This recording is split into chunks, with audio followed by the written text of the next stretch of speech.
একজন মহিলা এসে দাঁড়ায় গেল ওমরের আদালতে রাদিয়াল্লাহু আনহু। মহিলা দাঁড়ায় কয়, খলিফাতুল মুসলিমিন, আমার পেটে একটা বাচ্চা আছে, অবৈধ জারজ সন্তান, জিনার কারণে সন্তান আমার পেটে আছে, বিচার করেন।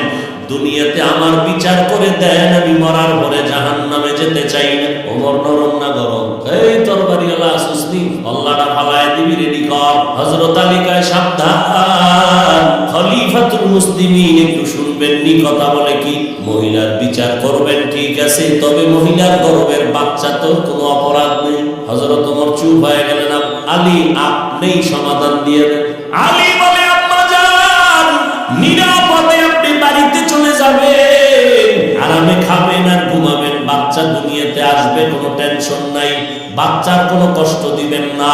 যেদিন দুনিয়াতে বাচ্চা আসবে টেনশন মুক্ত থাকবেন, সন্তানটাকে আরামে লালন পালন করে বড় বানাবেন। সন্তান নিজের পায়ে দাঁড়াইয়া চলার মতো যখন সুযোগ হবে, ওই সময় আপনি একা আসবেন, তখন শুধু আপনার একার বিচার করা হবে।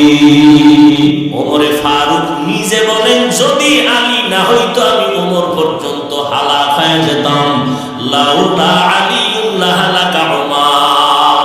পয়গম্বর বলেন, আনা দারুল হিকমা ওয়া আলিউন বাবুহা, আমি মুহাম্মদ হিকমতের ঘর, আর এই হিকমতের ঘরের দরওয়াজা হলো আমার সাহাবী আলী। হযরত আলী বলেন, সম্মানের চেয়ারে বসার জন্য দুই পুঁজির একটা লাগে, নাইলে সম্মানের চেয়ার পায় না। হয়তো লাগবে টাকা, না হয় ইলম, শিক্ষা। লোকটা শিক্ষিত, সবাই চেয়ার আগায় দেয়, আর একজন দস্তখত দিতে পারে না, তারপরও চেয়ার দেয়। সবাই দাঁড়াইয়া কি ও কয়, তার টাকা আছে, ইলম নাই। হযরত আলী কয়, আল্লাহ তোমার শুকর, তুমি আমাদের ইলম দিয়েছো, টাকা দাও নাই, আমরা এই জন্য জীবনটা দিয়ে তোমার শুকর আদায় করি। রাজিনা কিস মাদাল জাব্বার ফিনা লানা ইলমুন ওয়ালিল আ'দায়ে মালু ফা ইন্নাল মালা ইয়াফনি আন করিবিন ওয়া ইন্নাল ইলমা বাকিন লা ইয়াজালু। হযরত আলী শুকর আদায় করলেন, টাকা পাই নাই, কি পেয়েছি? কথা বলেন না কেন? টাকা না পাইয়া ইলম পেয়ে তো খুশি কেন? কারণ টাকাওয়ালার টাকা আজ আছে, কাল থাকবে না। ইলমওয়ালার ইলম সিনায় ডুববে, কখনো ইলম বিদায় হবে না।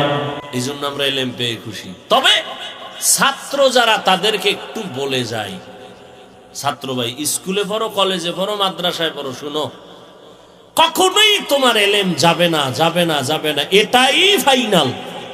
মগর বা আরজ, ইলমটাও কখনো কখনো কখনো তোমার সিনা থেকে খালি হয়ে যাবে দুইটা অন্যায় করলে। একটা হলো ইলমের সাথে যদি বেয়াদবি করো, দেখবি ঘুমের মধ্যে তোর ইলম নাই। দ্বিতীয় হলো যদি ইলম ওয়ালাদের সাথে বেয়াদবি করো, আমার আল্লাহ ইলম সিনায় নিয়ে যাবে। বিদ্যার সাথে বেয়াদবি নয়, বিদ্যার শিক্ষা দেনেওয়ালা যারা ইলমওয়ালা, এদের সাথে বেয়াদবি করলে ইলম চলে যাবে। বিশেষ করে যেই শিক্ষক তোমাকে মানুষ থেকে মানুষ বানিয়েছেন, দস্তখত দিতে শিখো নাই, শিক্ষক শিখাইছেন, সেই শিক্ষকের সাথে যারা বেয়াদবি করবি, মরার আগে তোর মরণ হবে, মরার আগে তোর আজরাইল আসার আগে একটা সেমি মরণ হবে, এটা মরার আগে জমিনের মধ্যে একটা গজব আসবে তোর উপরে, লিখে রাখ। আন্দোলন করার আর জায়গা পাও না, গেছো শিক্ষকের বিরুদ্ধে আন্দোলন করতে, না আর লোক পাইলি না, লিখে রাখ, মরার আগে তোর কপালে গজব আসবেই। মাদ্রাসার হও, হাটহাজারীর হুজুরের সাথে যারা যারা বেয়াদবি করছে, একটা একটার পতন হচ্ছে, হবে, কোনো সন্দেহ নাই, তওবা না করা পর্যন্ত। চোখে তাকায় দেখতেছি, আঙ্গুলটা ঢুকায় দিতে পারতেছি না, দরকার নাই, তাকায় দেখতেছি বেয়াদবির শাস্তি কেমন। যারাই মুরব্বীদের সাথে বেয়াদবি করেছো, ডাইরেক্ট অথবা ইনডাইরেক্ট, জবানে অথবা লেখার মাধ্যমে, মান আদালি ওয়ালিয়ান ফাকাদ আযানতুহু বিল হারব,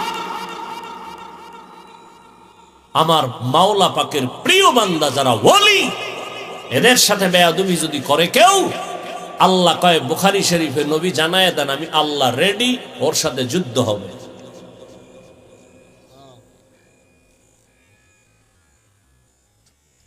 মানুষের ওয়াজ করি, এই আল্লাহ আল্লাহর সাথে বেয়াদবি করবা না, আমার অবস্থা কি? আফসোস, বড় আফসোস। এলেম কখনো বিদায় হবে না। হ্যাঁ হবে, যদি এলেমের সাথে অথবা এলিম ওয়ালাদের সাথে বেয়াদবি করে, তাহলে এলেম তো যাবেই, পতন সুনিশ্চিত। আল্লাহ হেদায়াত দান করুন, আল্লাহ বেয়াদবি মূলক জিন্দেগি থেকে হেফাজত করুন। আমার আল্লাহ বিচার করনেওয়ালা আছে না নাই? নমরুদ্দের মশা দিয়া মারছে কে? মশা আসেনি? আসেনি? আল্লাহ আসেনি? মশা আসেনি? মানে দুনিয়ার কুত্তা ফিরাইতে পারে, দুনিয়ার সব জিনিসের সাথে ধস্তাধস্তি করিয়া বিজয় হয়, মশাল লাগে কেউ পারে না। চাইরদিক দিয়া পার্লামেন্টের গার্ড, ভিতরে দিয়া মশা, কালা পোশাক কালা খাই, অনুমতি নিছ তুমি? সিফায় ঢুকলে আধা ঘন্টার পরে টের পাবি অনুমতির দাম কত। আর এই মশার পাওয়ার কত? লক্ষ লক্ষ মানুষের পেটের খানা যোগায় মশাকে কেন্দ্র করে। কয়েলের ফ্যাক্টরি, কি পরিমাণ কাজ করতেছে কর্মচারীরা, উদ্দেশ্য মশার সাথে যুদ্ধ।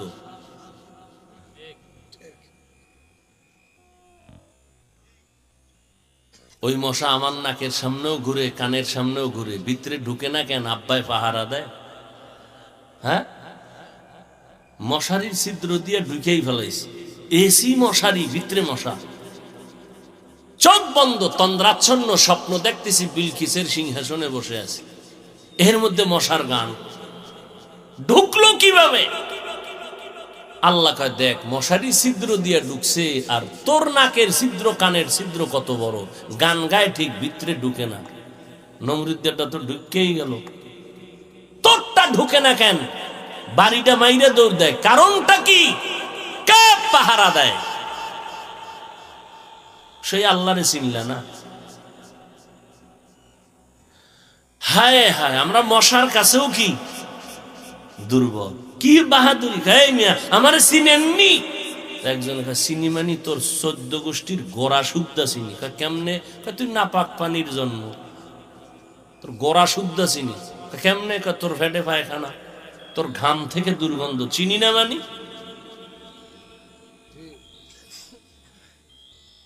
কিসের অহংকার, বাহাদুরি! হযরত আলী বলেন, এলেম পেয়েছি খুশি, টাকা পাইয়া খুশি কেন? এলেমওয়ালার এলেম আছে, যাবে না। টাকাওয়ালার টাকা আজ আছে, কাল থাকবে। দ্বিতীয়, টাকাওয়ালার যত টাকা বাড়ে তত দুশ্মন বেড়ে যায়, এলেমওয়ালার যত এলেম বাড়ে তত বন্ধু বেড়ে যায়। এলেমওয়ালার এলেম বাড়ে, বন্ধু বাড়ে, টাকাওয়ালার টাকা বাড়ে। কথা কন না কেন? দুশ্মন কমে না বাড়ে? ঘরে দুশ্মন, বাইরে দুশ্মন, বউ দুশ্মন, পোলা দুশ্মন, টাকার কারণে। কথা ঠিক না? 3 নাম্বার, হযরত আলী বলেন, আমি টাকা পেয়ে খুশি না, এলেম পেয়ে খুশি। কারণ টাকাওয়ালার যত বয়স বাড়ে তত সবার ঘৃণা বাড়ে, এলেমওয়ালার যত বয়স বাড়ে সবার মোহাব্বত বাড়ে। টাকাওয়ালা যত বুড়া হয় সবাই দোয়ায় বুঝ করে, বউ করে, পোলায় করে, জানালি খতম ধরে মরে না কেন? মরলেই তো আমরা আরামে খাবো আর ঘুমাবো। এলেমওয়ালা যত বয়স বাড়ে সব বড় বড় আলেমরা দাঁড়ায় থাকে জুতা টানার জন্য। এলমের আয়াজ করদান বেহিসাব, কয়ে চলেন কয়ে আকামের দোকানদারি বন্ধ করো ভাই। দেখছেন কারবার ওটারে নিবা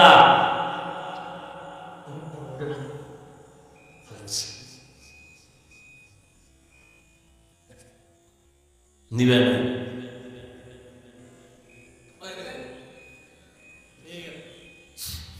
আরো আসেনি সিপা সবাই দেখো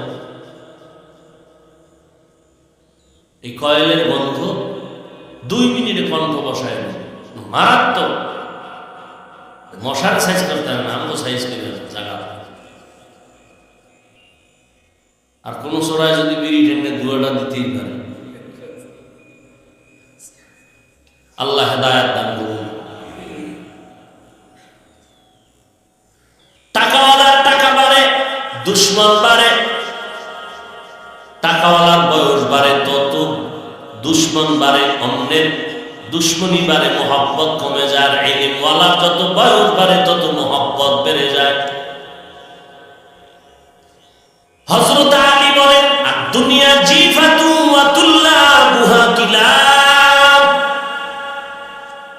দুনিয়া হলো মৃত্যু জন্তুর মতো এর পেছনে যারা দৌড়ায় এরা হলো কুত্তা সমূহ এরা কি কুত্তা কে কয় হযরত আলী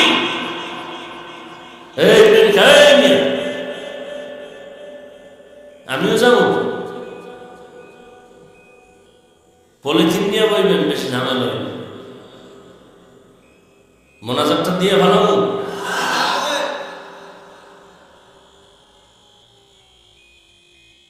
ভাইরা আমার হযরত আলী বলেন বেশি জরুরি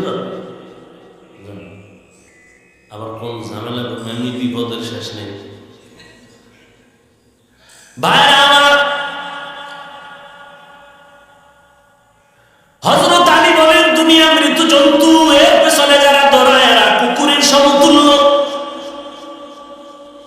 মৃত্যু জন্তু খাওয়ার জন্য পাগল হলো 3 শ্রেণীর প্রাণী শকুনে খায় শিয়ালে খায় কুত্তায় খায় কথা ঠিক নেই হযরত আলী শিয়ালের কথা বললেন না দুনিয়ার পেছনে যারা দৌড়ায় তাদের শকুন বললেন না কুত্তার সাথে তুলনা দিলেন কেন কেলাব কেলাব বুঝলেন কুত্তার বহুবচন কালগুনের বহুবচন কেলাব কইতুন খুঁজে মিজে কেলাব নাম পাইল আল্লাহ জানে ভাইরা আমার কোন জায়গায় আবার ইনজেকশন চলে যায় বিপদ আসলে চরিত্র এরকম ভিতরে ঢুকলে তসলিমা নাসরিন বলছে না আমার ফ্যাট আমার শরীরের অংশ যেখান থেকে মনে চায় সেখান থেকে আমার পেটে বাচ্চা নিব এটা আমার অধিকার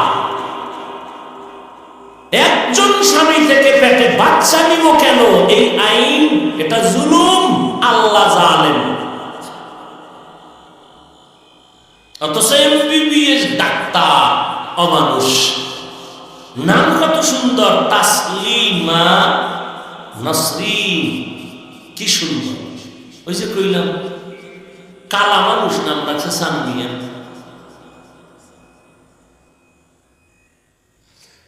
হায়